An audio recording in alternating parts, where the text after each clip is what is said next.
죄송합니다. 제가 짧아가지고 고정이 잘 안 되네. 동북에 말씀 전하신 분은 다 키가 크신지 인사드리겠습니다. 군포 중부교회에서 주님 섬기는 문엄산 집사 반갑습니다. 만 3년 전에 와서 함께 교제했었는데 3년이 지난 이 시점에 또 보셨던 분들 그대로 또 자리 지켜주시고 여러분들이 더해지셔서 더 힘있게 주님을 섬기시고 있는 것 같아서 감사가 듭니다. 3년 전에 말씀을 전하면서 무슨 주제로 드렸었는지 기억이 나시나요? 기억이 안 나시죠?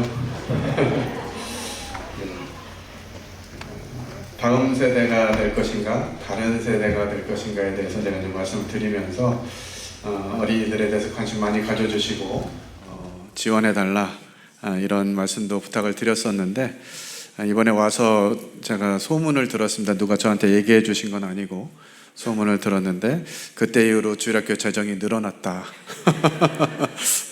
이런 얘기를 들으면서 이렇게 일을 하셨구나 라고 생각이 좀 들었고요. 이번 성경학교 이틀간 하나님의 말씀을 전하면서 아이들이 너무 말씀을 잘 듣고 집중하고 되게 피곤했을 텐데도 이렇게 잘 졸지 않고 말씀을 잘 듣더라고요. 그런 모습을 보면서 성도님들 기도를 많이 해 주셨다라고 생각이 들었습니다. 하나님의 역사는 언제나 그와 같은 것 같습니다.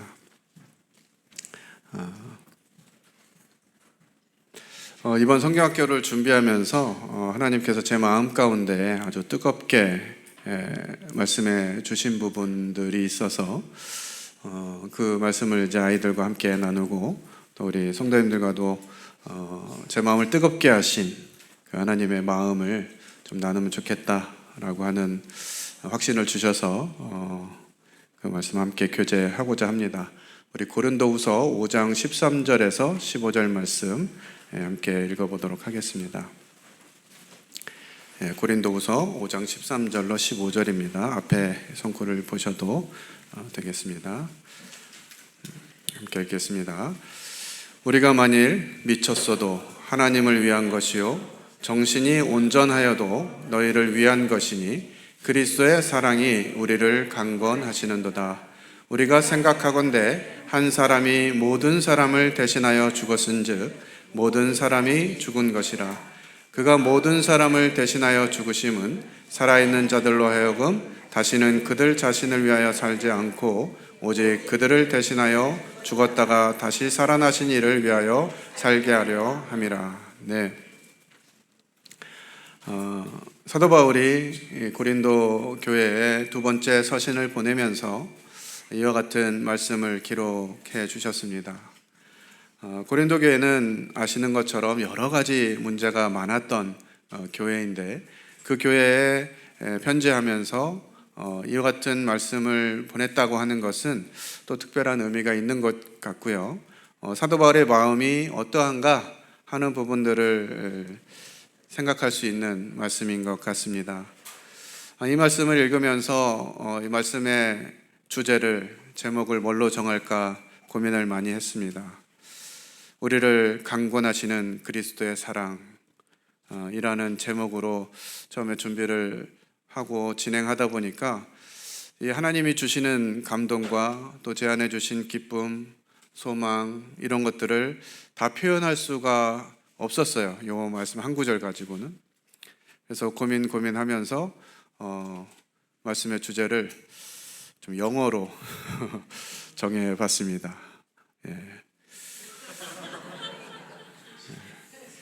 Crazy Love. 우리말로 하면 미친 사랑. 이게 수능의 폐해입니다. 크레이지 그러면은 미쳤다 이렇게 생각하는 그냥 흐름이나 뭐 단어를 쓸 때도 그렇게 썼는지 모르겠어요. 그래서 그게 맞나 싶어가지고 영어 사전을 살펴봤습니다. 크레이지를 딱 검색했더니 첫 번째 의미가 말이나 행동이 정상이 아닌, 말도 안 되는 이라는 의미였어요. 이 말씀을 살피면서 하나님이 우리에게 주신 이 사랑은 정말 정상이 아니다, 말도 안 되는 사랑이다 라고 하는 그 크기를 생각해 볼 수 있었어요. 그러면서 오늘 말씀의 주제를 크레이지 러브로 정했습니다. 사도 바울이 다시 고린도 교회에게 편지를 보내면서 자신은 어떤 삶을 살고 있는가, 자신의 삶의 태도는 무엇인가라고 하는 부분들을 13절에서 기록해 주고 있습니다. 우리가 만일 미쳤어도 하나님을 위한 것이요, 정신이 온전하여도 너희를 위한 것이다, 이렇게 말씀하고 계십니다. 이상하지 않으신가요? 미치면 누구를 위한다고요? 하나님을 위한 것이래요. 그러니까 하나님을 향해서는 제정신일 수가 없는 거예요. 사도 바울은 자신을 만나 주신 하나님을 생각하면 정말 정상일 수 없는 이것을 고백합니다. 하나님을 위해 살 수밖에 없는 이 사실을 기록하면서 정신이 온전할 때는 어떻게 해야 되는지를 이야기해 주고 있어요. 미쳤으면 하나님을 위한 것인데 정상이면 누굴 위한 것이에요? 정상이에요? 나를 위한 거야 정상이죠? 그런데 사도 바울은 뭐래요? 정신이 온전할 때 누구를 위한 것이래요? 성도들을 위한 것이라고 고백하고 있습니다. 미쳤으면 하나님을 위한 것이고 온전하면 성도들을 위한 삶, 그것이 사도 바울의 삶이었어요. 자기를 위한 삶은 있어요, 없어요? 자기를 위한 삶은 없어요. 왜 그렇게 살 수 있느냐 하는 것을 설명해 주면서 그리스도의 사랑이 우리를 강권하시도다 라고 표현하고 있습니다. 내가 왜 그렇게 사느냐? 미치면 하나님 위해서 살고 정신이 온전할 땐 성도들 위해서 사는데 내가 왜 그렇게 살고 있냐면 그리스도의 사랑이 우리를 강권하시기 때문에 그런다, 이렇게 표현해 주시는 것이에요. 여기서 강권이라는 단어의 원래 의미는 둘러싸고 밀어낸다, 붙든다, 이런 뜻입니다. 그러니까 그리스도의 사랑이 나를 둘러싸고 밀어내는 것이에요. 어디로요? 하나님께로, 성도들에게로. 그것이 그리스도의 사랑을 받은 사람들이 마땅히 보여야 될 태도라고 사도 바울은 이야기하고 있어요. 표준 세번역에는 이렇게 번역되어 있습니다. 그리스도의 사랑이 우리를 휘어잡습니다. 사도 바울이 하나님을 향해서 또 성도들을 향해서 이런 태도의 삶을 살 수 있는 것, 그것은 그리스도의 사랑이 자신을 휘어잡고 있기 때문에 가능했다라고 하는 것이에요. 그러면 이 사실은 사도 바울에게만 적용되는 말씀일까요? 사도 바울이 받은 사랑은 우리가 받은 사랑보다 훨씬 더 크고 놀라운 것일까요? 사도 바울과 동일한 사랑을 받은 우리들은 사도 바울의 삶과 비교해서 어떤가요? 미쳤을 때도 나를 위해 살고 온전해도 나를 위해 살지 않는지. 제가 올해 하나님을 더 가까이 하고 하나님을 더 많이 배우고 더 친밀해지고 싶어서 하나님의 말씀을 평소 때보다 훨씬 더 가까이 많이 했거든요. 그러는 중에도 이상한 짓을 하더라고요. 그러는 중에도 주님을 놓치고 내 마음대로 살고자 하는 이 욕구가 삶을 지배할 때가 있더라는 것이죠. 도대체 원인이 뭔가? 나는 왜 사도 바울과 동일한 사랑을 입었는데도 불구하고 하나님 위해 살지 않고 성도를 위해 살지 않고 나를 위해서 살고자 이렇게 애쓰는지, 이런 저의 모습을 보면서 굉장히 놀랐어요.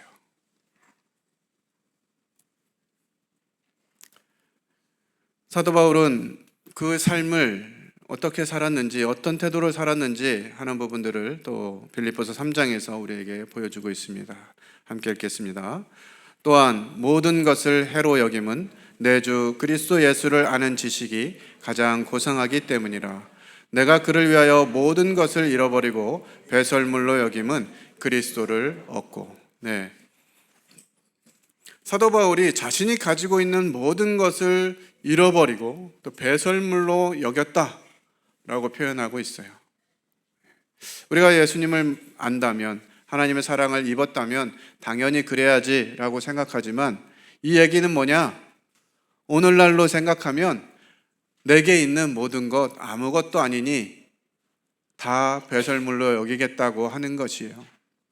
내가 누리고 있는 지위, 내가 소유하고 있는 재물, 내게 이렇게 윤택한 삶을 살 수 있게 한 재능, 이런 모든 것들을 배설물로 여긴다고 하는 것입니다. 그 목적이 뭐예요? 그리스도를 얻기 위해서예요. 그리스도를 얻기 위해서는 내가 가진 모든 것을 내 것으로 여기지 않고 잃어버리고 배설물로 여겨야 한다는 것이죠.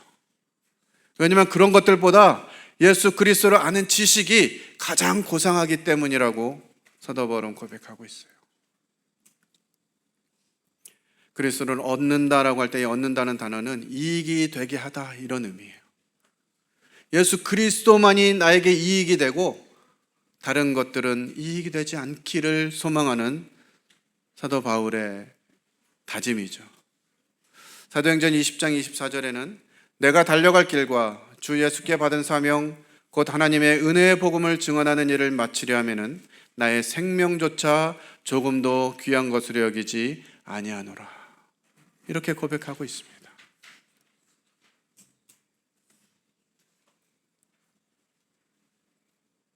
사실 우리는 사도 바울이 그렇게 했다니까 뭐 그렇게 했나 보다 이렇게 생각할 수 있지만요, 사도 바울이 포기하고 버린 것, 잃어버리고 배설물로 여긴 것은요, 우리가 생각하는 그 정도 수준이 아닙니다. 어떻게 보면 인생에서 자기 앞날을, 자기의 미래를 분명하게 보장해주고 자기의 성공 가도를 달릴 수 있게 하는 모든 조건들이 사도 바울에게는 주어졌던 사람이에요.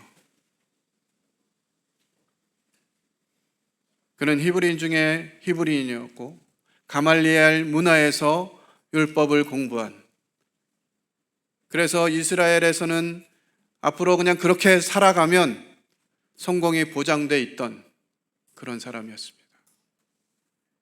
그걸 다 포기한 것이에요. 이런 쉽지가 않죠. 제가 주님을 만나고 이제 뭐 40여 년이 다 가는데, 그래서 주님을 위해서 많이 버렸다고 생각했어요. 주님을 위해서 많이 희생했다고 생각하고 그렇게 살아왔다고 생각했는데, 여전히 버리지 못하는 것들이 제 삶 가운데 남아있음을 주님은 지적하셨습니다. 어지간히 말씀하셔서는 못 깨달으니까 아주 센 걸로 말씀하셨어요.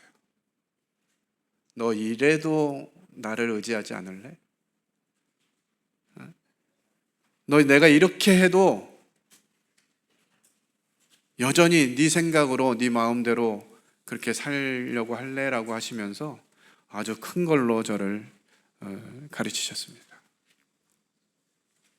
사도 바울이 이 길을 가는 일에 있어서 자신의 생명도 조금도 귀한 것을 여기지 아니하노라, 이렇게 고백했는데, 저도요 주님, 저도 그렇게 할게요, 저도 제 목숨 그렇게 살고 싶어요 라고 얘기해놓고서는 뒤로는 내 걸 남기고 있는 거죠.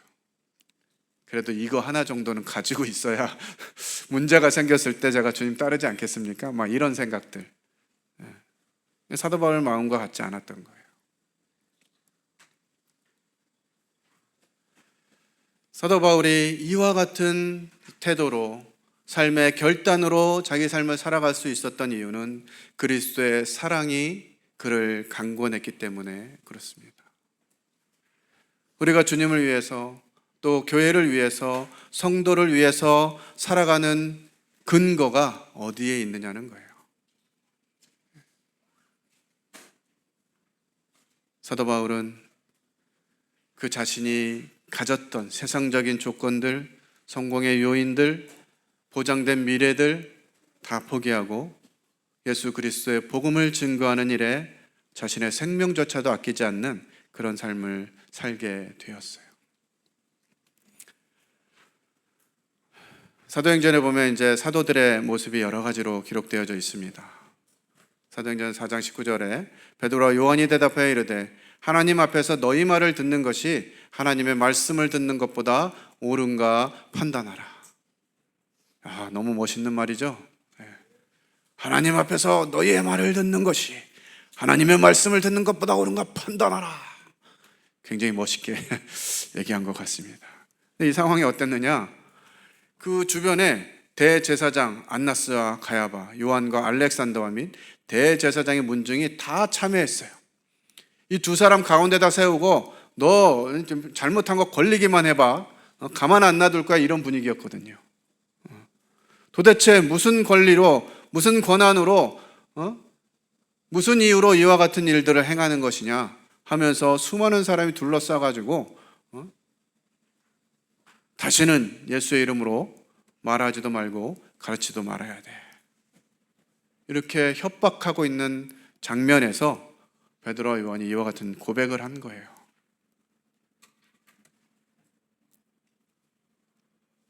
베드로와 요한 어떤 사람이었나요? 요한은 자기뿐만 아니라 어머니까지 동원해서 주님 나라 가면 하나는 우편에 하나는 좌편에 앉게 해주세요.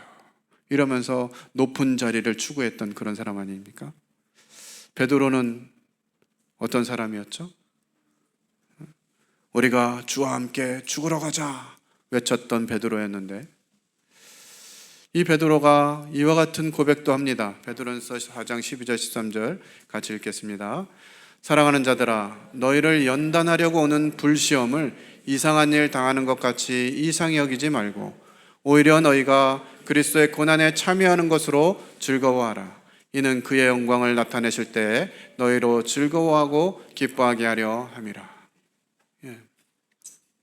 베드로는 이와 같은 권면을 성도들에게 하고 있어요. 근데 그 베드로가 어떤 사람이었습니까? 마가복음에 보면 3번 부인하는 이런 장면이 나오죠. 한 작은 여종이 와서 당신 예수님 제자 아니야? 이랬더니 아니야. 그랬다가 또 다른 종이 와서 내가 전번에 보니까 예수님하고 같이 있었던 것 같은데 아니라니까. 난 그 사람 몰라. 잠시 후에 또 다른 사람이 와서 너 분명히 예수의 그 제자 맞는 것 같아. 그랬더니 저주하면서 내가 예수를 알면 성을 간다 막 이러면서 예수님을 부인했던 사람이에요. 3번 부인하자마자 닭이 울죠. 다른 사람 다 주를 버리고 떠날지라도 저는 그러지 않겠습니다.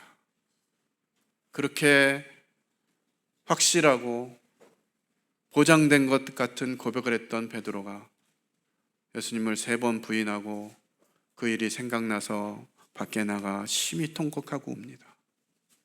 그랬던 베드로인데 그 베드로가 이와 같이 너희를 연단하려고 오는 불시험을 이상한 일 당하는 것 같이 이상히 여기지 말라.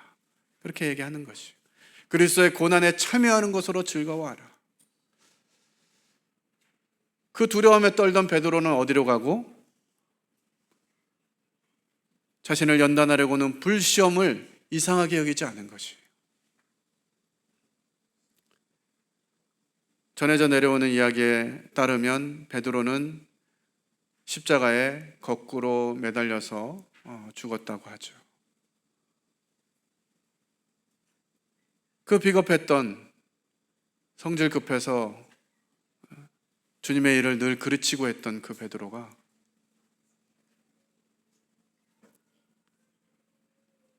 이제는 주님을 위해서 살다가 나는 주님과 동일한 방법으로 죽는 걸 감당할 수 없겠다. 나는 주님 앞에 너무 부끄러운 자이기 때문에 나는 주님과 동일한 죽음을 맞이할 수 없으니 나를 십자가에 거꾸로 매달아 달라라고 하는 이런 사람이 되었어요. 그 동기는 그리스도의 사랑이 그를 강권했기 때문이라고 믿습니다.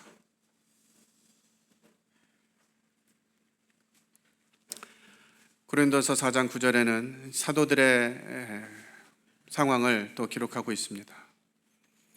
하나님이 사도인 우리를 죽이기로 작정된 자 같이 끄트머리에 두셨음에 우리는 세계 곧 천사와 사람에게 구경거리가 되었노라.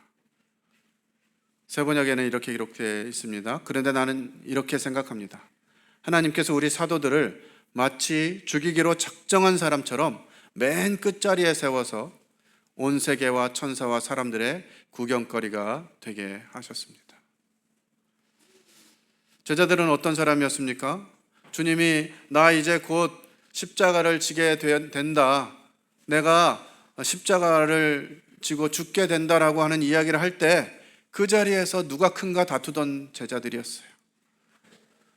우리가 주와 함께 죽으러 가자 하고 외쳤던 제자들, 예수님이 붙잡히자마자 어디로 갔는지 자취도 없이 사라졌던 사람들, 그 예수님의 제자들이 이런 고백을 하는 거예요.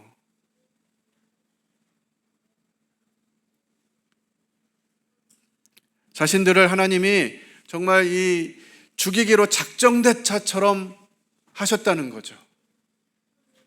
얼마나 당황스러운 일일까요? 하나님이 나를 죽이기로 작정된 자로.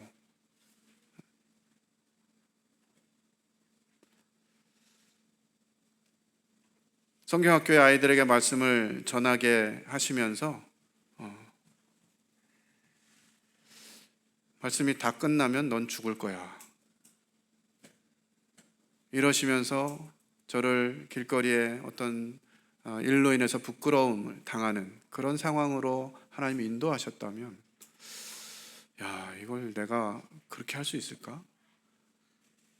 그래도 복음 전환으로 애썼으니까 주님 위로도 좀 해주시고 격려도 좀 해주시고 이런 일들이 더 확장될 수 있도록 저를 좀 이렇게 높여주시면 좋지 않겠어요? 이것이 기본적인 이 육신의 마음에 채워져 있는 것 같아요.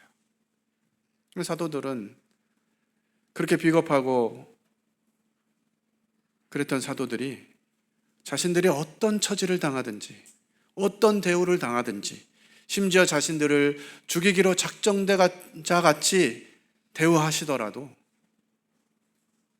그것을 마땅하게 생각한 것이에요. 하나님 그렇게 하시니까.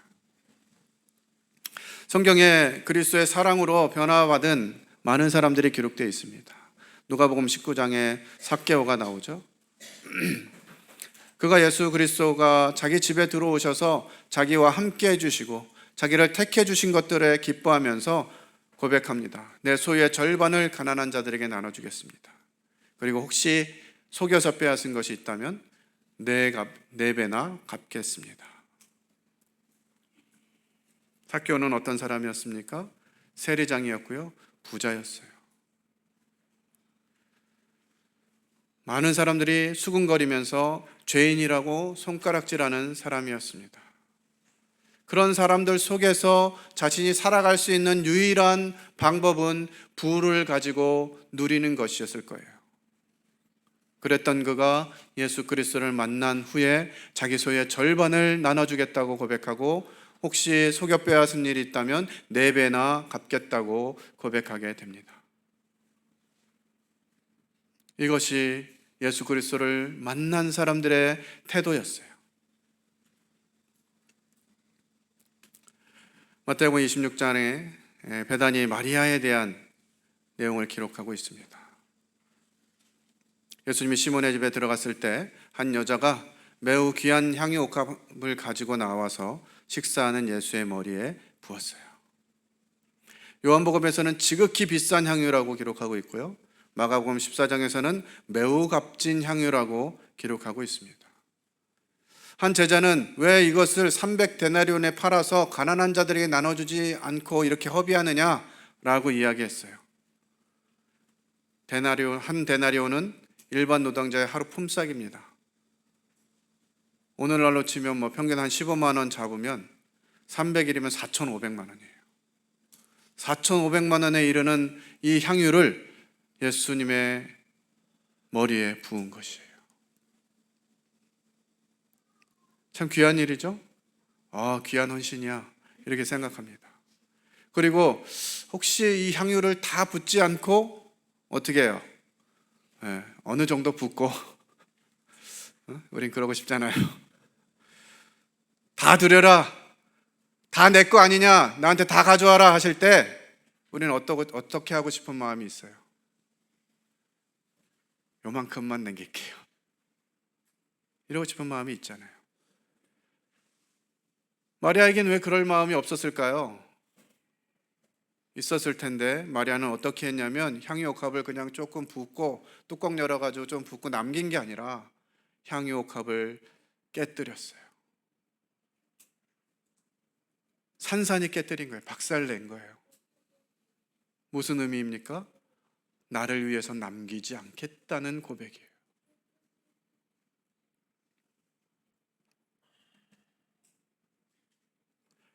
마리아는 주님이 자신에게 그럴 만한 가치가 있는 분임을 알고 믿었고요.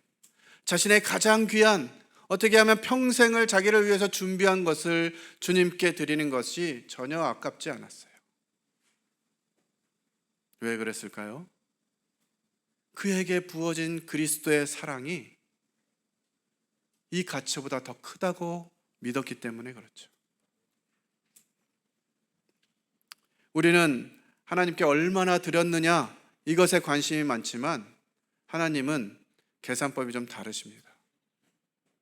하나님은 우리를 위해서 얼마나 남기셨는지를 계산하실 거예요.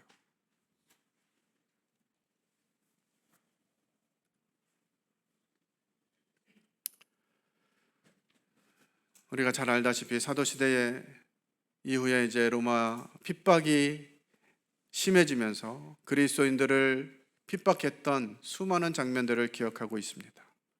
심지어는 원장극장에서 사자의 밥이 될 상황에서도 그들은 기도하고 찬양하며 나는 예수 그리스도를 부인할 수 없다.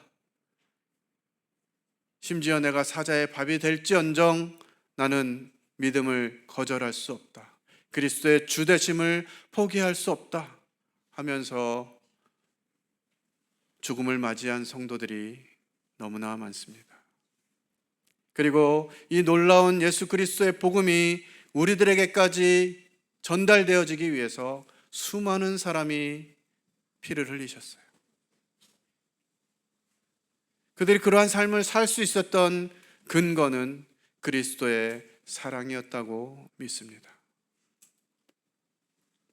우리도 동일한 그리스도의 사랑을 받았죠. 이번 성경학교를 통해서 그런 미쳐도 하나님을 위한 것이고 온전해도 성도들 위한 것임을 삶으로 살아내는 분들의 모습을 발견하게 됐습니다.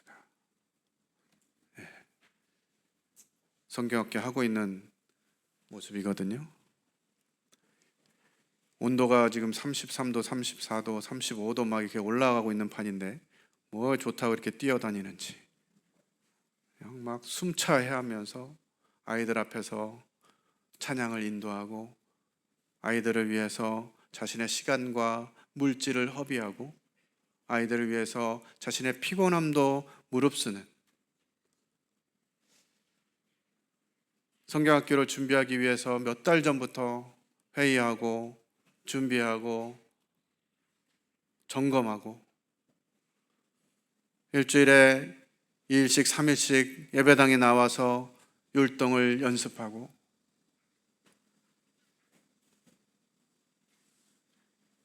이 형제들은 이 자매들은 왜 이렇게 할까요?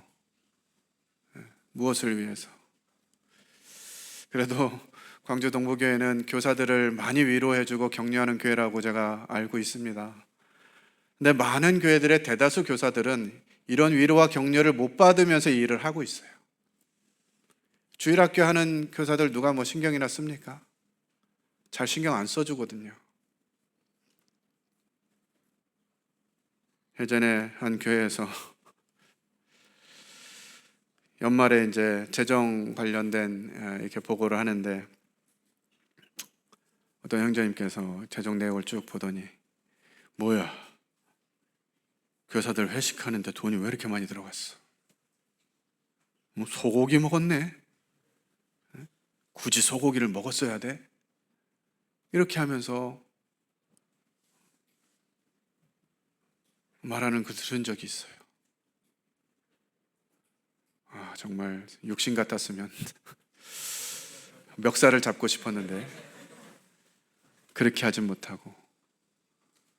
형제님, 교사들이 왜 이렇게 먹었을까요? 교사들만 먹었을까요? 어떤 일을 하고 이걸 먹었을까요?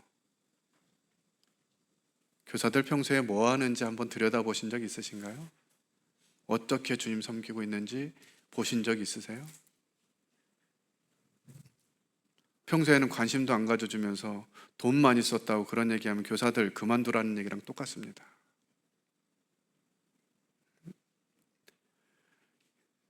이만큼 먹은 것보다 교사들은 훨씬 더 많은 헌신을 하면서 살고 있습니다. 우리는 생각하면 그냥 눈에 보이는 것밖에 없는 거예요. 더 놀라운 장면을 제가 어제 봤습니다.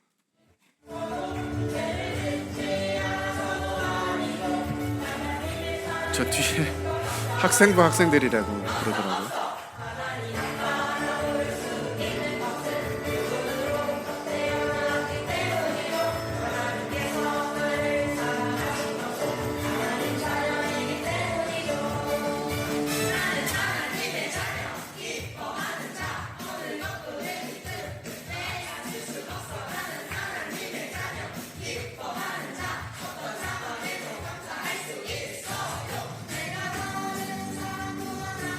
네.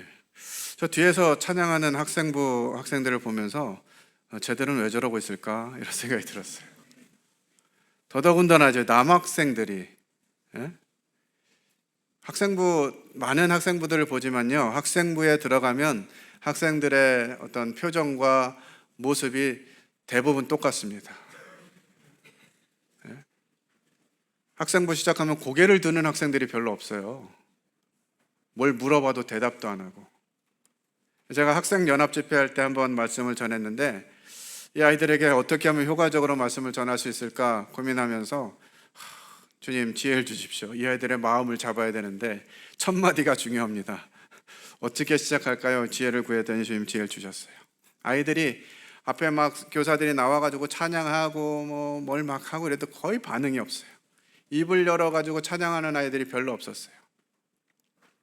그래서 그 아이들을 이렇게 보면서 제 마음이 좀 안타깝기도 하고, 그렇지만 또 이런 아이들에게 말씀을 전해야 되기 때문에 주님이 지혜를 주셔서 분위기를 잘 잡으면 좋을 수 있겠다 기도하면서 주님께 지혜를 구했더니 이런 지혜를 주셨어요. 학생들에게 얘기했습니다. 오늘은 예수님을 닮은 학생들이 많이 온 것 같다, 이렇게 얘기했어요. 애들이 처음 들어본 얘기겠죠. 내가 뭘 예수님을 닮았지? 막 이렇게 생각하면서 고개를 조금 들더라고요. 너희들은 너무 예수님을 닮았어. 깜짝 놀랐어. 그랬더니 고개를 조금 더 들더라고요. 뭐가 닮았는 줄 알아? 털 깎는 자 앞에 잠잠한 어린 양처럼 선생님들이 앞에서 뭘 해도 너희들은 잠잠하더구나. 너희들의 모습을 보면서 예수님을 참 많이 닮았다 생각을 했다. 아이들은 그렇거든요. 특히나 이 중학교 2학년, 3학년, 고등학교 이 학생들 지금 뭐 하고 있어요? 중2가 마치 특권인 것처럼 자기 권리를 주장하면서 하나님께는 관심이 없는 세대 아닙니까? 그런데 그런 학생들이 저 뒤에 앉아가지고 아이들을 위해서 찬양을 해주면서 자기가 좋아가지고 이렇게 춤추고 있고 막 신나서 찬양하는 모습을 보면서 너무 감동이 됐어요. 쟤들은 왜 저러고 있을까? 하나님이 아니면 저럴 수 있을까? 저 학생들뿐만 아니라 이번 성경학교가 운영되어지도록 보이는 곳에서 보이지 않는 곳에서 여러 모습으로 돕는 성도들이 있어요. 자매님들은 정말 이 더위에 식당에서 돈가스를 튀기고 치킨을 튀기고 이열치열 하시면서 아이들이 맛있게 먹는다면 이 정도 더위는 내가 감당할 수 있어 하면서 도우신 것이죠. 어떤 분들은 차량 봉사로, 어떤 분들은 간식 봉사로, 어떤 분들은 조는 아이들이 있을까 봐 옆에서 감시하면서 또 함께 해주시고, 또 어떤 분들은 물질로, 실제적인 섬김으로 동역하신 것 같아요. 이 성도들이 이렇게 이 일을 위해서 함께 동역한 근거가 뭐겠습니까? 저는 그리스도의 사랑이 강권하셨기 때문에 그렇다라고 생각을 합니다. 빌립보서 2장 17절 함께 읽겠습니다. 만일 너희 믿음의 재물과 섬김 위에 내가 나를 전제로 드릴지라도 나는 기뻐하고 너희 무리와 함께 기뻐하리니. 네. 모든 사람들은 내가 주인공 되기를 원합니다. 내가 중요한 역할을 하길 원해요. 사람들이 주목하고 좀 있어 보이는 일을 하고 싶어 합니다. 그런데 사도 바울은 그런 사람이기보다 너희 믿음의 재물과 섬김 위에 나를 전제로 드릴지라도 나는 기뻐하고 너희 무리와 함께 기뻐하겠다. 이렇게 고백합니다. 이 전제라고 하는 말은 붙다, 따르다 라는 뜻의 말입니다. 포도주나 독주를 하나님의 제단에 부어드리는 제사를 말하는데요, 이거는 단독으로 드려질 수 없어요. 그리고 다른 제사들이 드려지면 거기에 이제 곁들여져 드리는 것이에요. 하나님을 섬기는 자들의 헌신적인 봉사, 또 주를 위해 생명까지도 기꺼이 내올 수 있는 거룩한 희생을 상징할 때 이 전제라고 하는 제사를 드리고 표현을 씁니다. 내가 드러나지 않아도, 내가 중요한 역할로 보이지 않는다 할지라도 다른 사람들이 하나님을 섬기는 일에 내가 드려진다면 기뻐하고 기뻐하겠다는 사도 바울의 고백, 이 고백을 우리 광주 동부교회 성도들의 섬김을 통해서 볼 수 있었어요. 이 놀라운 희생과 섬김이 가능하게 된 근거가 로마서 5장 6절에서 8절에 기록되어져 있습니다. 같이 읽겠습니다. 우리가 아직 연약할 때에 기약대로 그리스도께서 경건하지 않은 자를 위하여 죽으셨도다. 의인을 위하여 죽는 자가 쉽지 않고 선인을 위하여 용감히 죽는 자가 혹 있거니와 우리가 아직 죄인 되었을 때에 그리스도께서 우리를 위하여 죽으심으로 하나님께서 우리에 대한 자기의 사랑을 확증하셨느니라. 아마 이 말씀으로 구원을 확신하신 분들도 계실 거예요. 참 이해되지 않는 말씀 중에 하나입니다. 의인을 위해서 죽는 자가 쉽지 않아요. 없진 않죠. 가끔 정말 독립을 위해서 살면서 이 왕을 위해서, 또 자기가 섬기는 군주를 위해서 목숨을 버린 사람들이 가끔 있잖아요. 또 선인을 위해서 용감히 죽는 자, 가끔 보면 119 구조대에서 사람을 살리고 본인이 이렇게 죽게 되는 이런 일들도 자꾸 듣게 됩니다. 이럴 수 있어요. 그런데 죄인들을 위해서 죽어준 사람, 원수를 위해서 죽어주신 분, 이런 일은 있을 수가 없는 일이죠. 누가 그렇게 하셨어요? 하나님께서 우리를 얼마나 사랑하시는지를 보여주시기 위해서 우리가 죄인 되었을 때, 하나님과 원수 되었을 때 우리를 위해서 그 아들을 십자가에 내어주셨다고요. 이게 가능한 일인가요? 그래서 저는 이 말씀을 크레이지 러브라고 정의하고 싶어요. 말도 안 되는 사랑입니다. 어떻게 이런 일이 있을 수 있죠? 죽어야 마땅한 사람을 향해서 대신 죽어줄 수 있는 사랑. 이 사랑이 얼마나 놀라운 사랑인지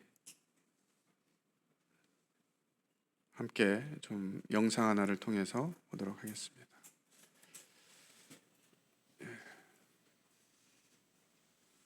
우리 어제 아이들과 함께 봤던 영상인데요.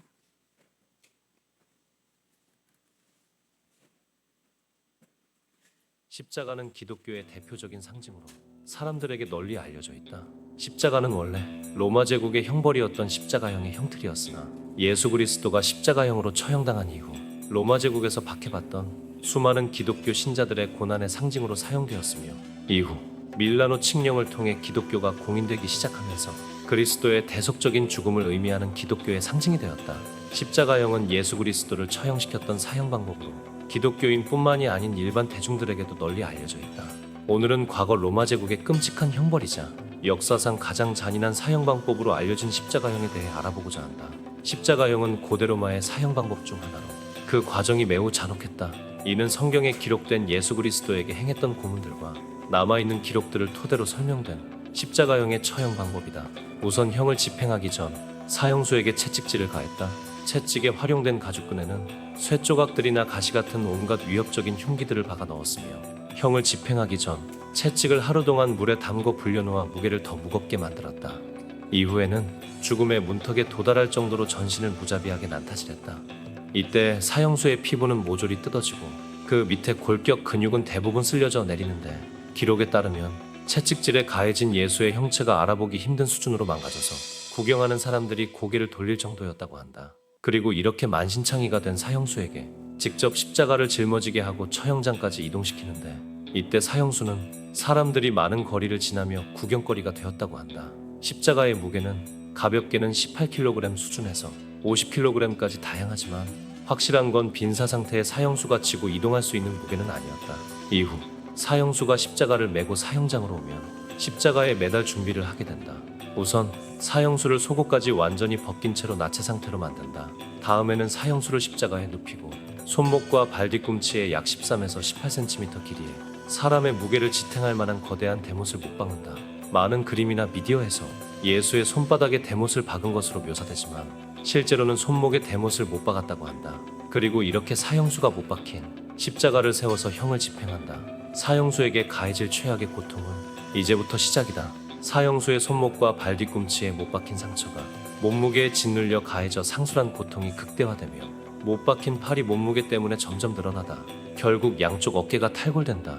이를 시작으로 온몸의 다른 관절들도 시간이 지나면서 서서히 무너진다. 양팔이 대못에 고정되어 있어 가슴을 압박하기 때문에 강제로 숨을 들이쉬는 상태로 만들어 놓는다. 때문에 사형수는 몸을 올려서 숨을 내쉬려고 하는데 몸을 세우려면 못 박힌 손목과 발목에 힘을 줘서 몸을 들어올려야 하니 상상을 초월하는 고통을 받게 된다.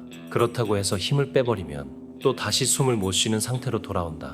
결국 이 과정을 목숨이 끊어질 때까지 반복해야 하는 것이었다. 현대의 연구에 따르면 십자가형의 수형자들은 형이 집행되는 동안 약 1000번 정도 기절했다가 깨었다를 반복했다고 한다. 뿐만 아니라 형이 집행되는 동안 사형수는 신체에 남아있던 소변, 대변 등의 오물들이 시간이 지나면서 모조리 빠져나온다. 결국 십자가에 매달린 사람은 온몸에서 고름과 진물이 흐르고 악취와 함께 전신이 산채로 썩어 들어가며 신체에서 분비되는 자신의 배설물에 범벅이 되어 죽게 된다. 때문에 십자가형은 당시의 수치와 혐오의 상징과도 같은 형벌이었다. 많은 사람들 앞에서 알몸으로 매달려 구경거리가 되어 더럽고 추한 몰골로 인간성을 잃은 채 죽기 때문이다. 보통 십자가에 못 박히면 하루 안에 사망했으나 매달린 죄수가 사흘 이상 생존했다는 기록도 일부 보인다고 한다. 집행을 위해 참석한 로마의 경비병들은 사형수가 사망한 후에야 현장을 떠날 수 있었기 때문에 사형수의 다리를 고의적으로 부러뜨리거나 심장에 창을 찔러 상처를 입히는 등 죽음을 앞당기는 경우가 많았다고 한다. 십자가형은 처형한 자를 대부분 매장하지 않는다는 사실 때문에 더욱 잔인하게 평가되고 있다. 십자가형을 통해 처형당한 자는 매장되는 것이 아닌 맹수나 시체를 뜯어 먹는 새들의 먹이로 주어졌던 것이 그 전형적인 예이다. 이처럼 십자가형은 처형당하는 당사자에게 엄청난 고통과 함께 완전한 굴욕과 수치를 가져다 주었다고 한다. 이러한 혐오스러움으로 인해 로마에서는 시민이나 시민권자가 아니라도 자유민으로 인정된 사람, 그리고 해방노예는 십자가형을 적용받지 않도록 규정되어 있었다고 한다. 십자가형은 당시 극악무도한 범죄자들이나 인간 사회의 밑바닥의 노예들에게 처리하는 형벌로 인식되었고, 이 같은 관습은 형벌을 당할 때 죄인의 수치스러움을 증가시켰다고 한다.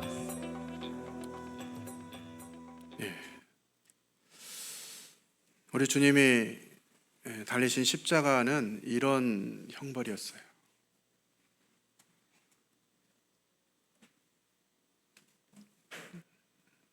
온 세상의 창조주이시고 인생의 주인 되신 하나님께서 이와 같은 형벌로 나아가신 것이죠.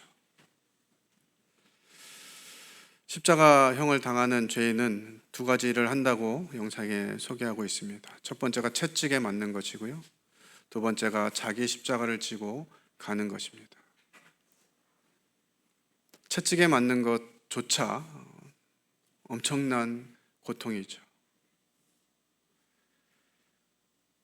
얼마나 많은 매를 때렸는지 시편에는 우리 주님의 등허리가 박고랑과 같이 되었다. 또 내 뼈를 셀 수 있다라고 기록하고 있습니다. 죄 없으신 하나님의 아들, 죄를 알지도 못하는 그분께서 참혹한 죄를 지은 죄수들만이 지는 십자가를 지셨다는 거죠. 그 십자가에 나아가기 전에 채찍에 맞으셨어요. 성경 기사에 보면 채찍에 맞으신 예수님의 옷을 입혔다가 벗겼다가를 반복하게 됩니다. 이렇게 채찍에 맞아서 온몸이 찢겨지고 피가 흘렸던 예수님의 몸에 다시 홍포를 입히면 어떻게 되겠어요? 그 피가 말라서 또 옷에 달라붙습니다. 그리고 그 옷을 다시 벗기면 정말 감당할 수 없는 고통이 주어졌을 것이에요.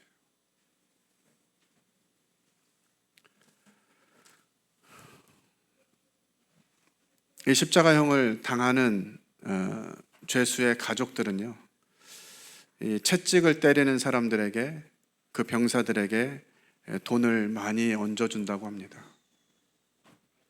왜 돈을 줄까요? 살살 때려달라고? 아닙니다. 많이 때리고 세게 때려서 십자가를 지기 전에 죽게 해달라고 돈을 주는 것이. 그만큼 이 십자가는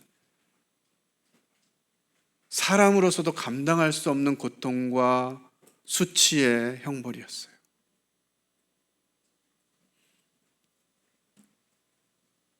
그런 십자가를 하나님의 아들이 지고 가신 것이죠. 그리고 십자가에 매달리셔서 아버지께 외치셨어요.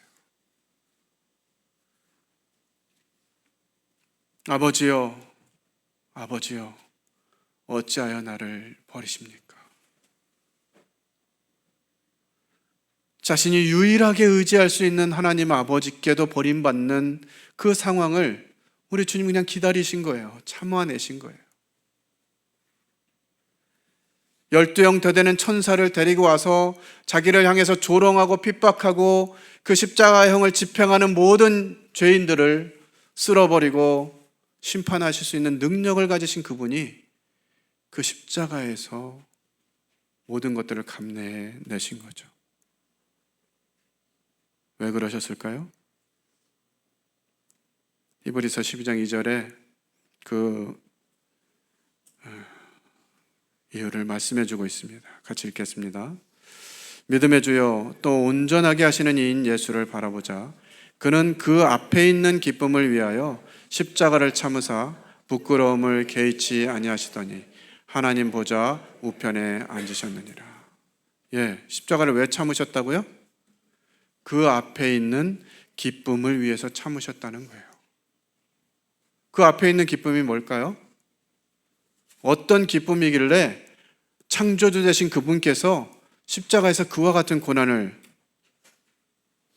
개의치 아니하시고 참으셨다고 기록할까요? 첫 번째는 아버지 하나님의 뜻을 이루어드린 기쁨이었을 것입니다. 하나님이 보실 때 인생을 구원할 만한 중재자가 없음을 이상히 여기시고 자기 팔로 구원을 베푸셨어요. 왜 이렇게 한 사람도 깨끗한 사람이 없는지, 의를 행하는 자가 한 명도 없음을 이상하게 여기신 하나님께서 직접 이 문제를 해결해 주시기를 원하셨고 계획하셨습니다. 언제요? 우리가 죄를 짓고 난 다음에 하나님은 창세전에 이것을 계획하셨어요. 그 하나님의 온전하신 뜻을 이루어드린 그 기쁨을 생각하시면서 참아내셨어요. 이 기쁨은 이해가 됩니다. 뭐 이해까지는 아니더라도 그럴 수 있었겠다 생각이 들어요. 그런데 진짜 우리 주님이 가지셨던 기쁨 중에 한 가지,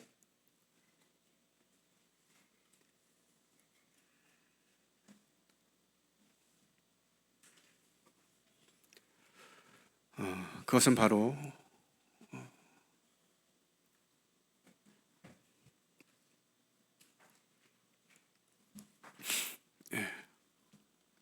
우리를 얻으실 기쁨이었어요.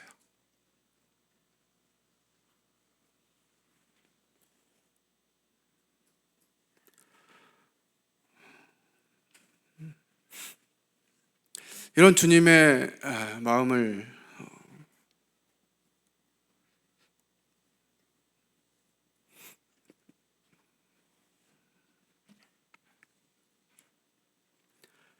보여주셨는데 이해가 안 되는 거예요.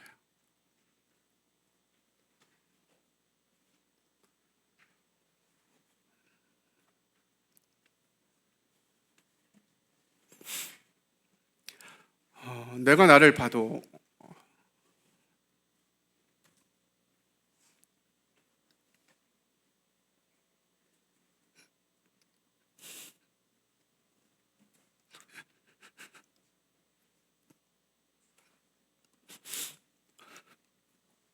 죄송합니다. 내가 나를 봐도 형편이 없는데 나 한 명 얻는다고 하나님께 얼마나 영광이 되어지고 무엇이 하나님께 유익이 되시길래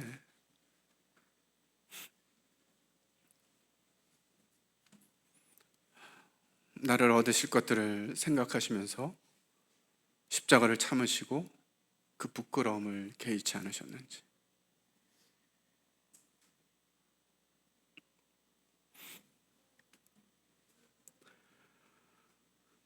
하나님은 우리를 생각하실 때 기쁘다고 하시고 내가 너로 인하여 기쁨을 이기지 못하신다고 말씀해 주시죠.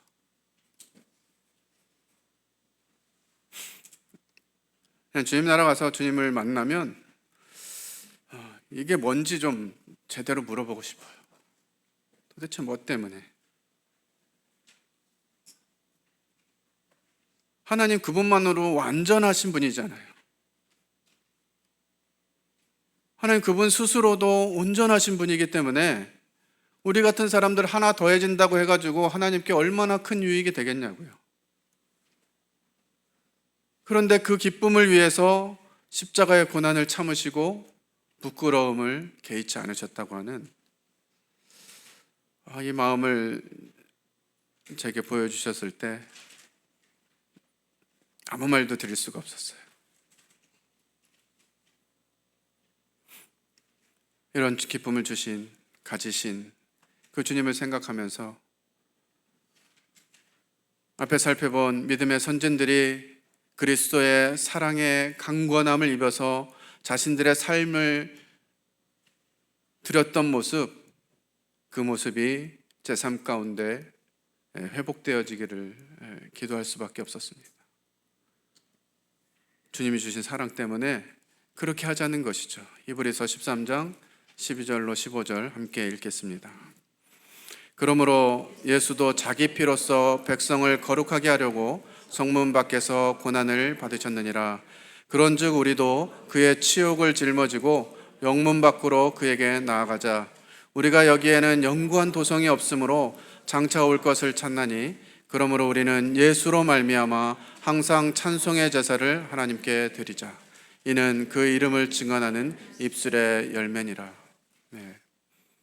우리 주님이 우리를 위해서 그 치욕을 짊어지고 십자가에 나아가셨던 것처럼 우리도 그리스도의 남은 고난을 우리 삶에 채우고 그리스도께서 받으셨던 그 치욕, 그걸 짊어지고 주님께로 나아가야 하는 것이죠. 우리가 마땅히 져야 할 그 십자가 처형의 그 위치에 주님의 마음으로 나아가야 한다고 하는 것입니다. 앞으로 우리나라가 어떤 나라로 나아갈지 모르겠어요. 최근에 극동방송에서 진리를 말하는 것 때문에 고소를 당하고 재판에서 고소한 사람들의 손을 들어주는 이와 같은 일들이 진행되고 있습니다. 동성애를 죄라고 말할 수 없고 그리스도 외에는 진리가 아니라고 말할 수 없는 세상이 곧 올 것이에요. 우리 중 누군가는 그러한 사단의 계략과 세상의 흐름에